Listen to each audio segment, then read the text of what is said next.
أعوذ بالله من الشيطان الرجيم. بسم الله الرحمن الرحيم.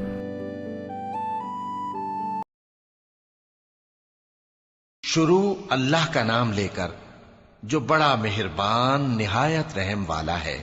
ان فرشتوں کی قسم جو ڈوب کر کافروں کی جان کھینچ لیتے ہیں، اور ان کی جو مومنوں کی جان آسانی سے نکالتے ہیں، اور ان کی جو تیرتے ہوئے جاتے ہیں پھر لپک کر آگے بڑھتے ہیں، پھر دنیا کے کاموں کا انتظام کرتے ہیں کہ وہ دن آ کر رہے گا جس دن وہ زلزلہ آئے گا، پھر اس کے پیچھے اور زلزلہ آئے گا۔ اس دن لوگوں کے دل خوف زدہ ہوں گے اور آنکھیں جھکی ہوئی۔ کافر کہتے ہیں کیا ہم الٹے پاؤں پھر لوٹیں گے؟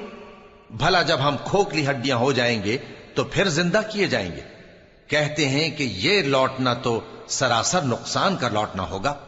تو بس وہ ایک ڈانٹ ہوگی، اس وقت وہ سب میدان حشر میں آ جمع ہوں گے۔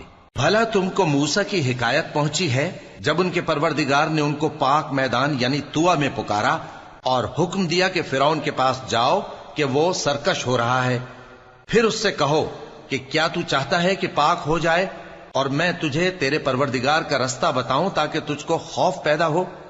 غرض انہوں نے اس کو بہت بڑی نشانی دکھائی مگر اس نے جھٹلایا اور نہ مانا، پھر لوٹ گیا اور تدبیریں کرنے لگا۔ سو اس نے لوگوں کو اکٹھا کیا، پھر بلند آواز سے بولا، سو کہنے لگا کہ تمہارا سب سے بڑا مالک میں ہوں۔ تو اللہ نے اس کو دنیا اور آخرت دونوں کے عذاب میں پکڑ لیا۔ جو شخص اللہ سے ڈر رکھتا ہے اس کے لیے اس قصے میں عبرت ہے۔ بھلا تمہارا بنانا مشکل ہے یا آسمان کا؟ اللہ نے اس کو بنایا، اس کی چھت کو اونچا کیا، پھر اسے برابر کر دیا، اور اسی نے رات تاریک بنائی اور دن کو دھوپ نکالی، اور اس کے بعد زمین کو پھیلا دیا۔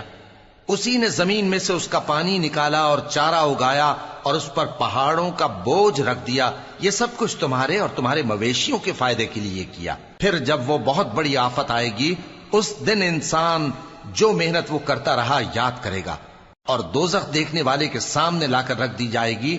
اب جس نے سرکشی کی اور دنیا کی زندگی کو مقدم رکھا تو اس کا ٹھکانہ دوزخ ہی ہے۔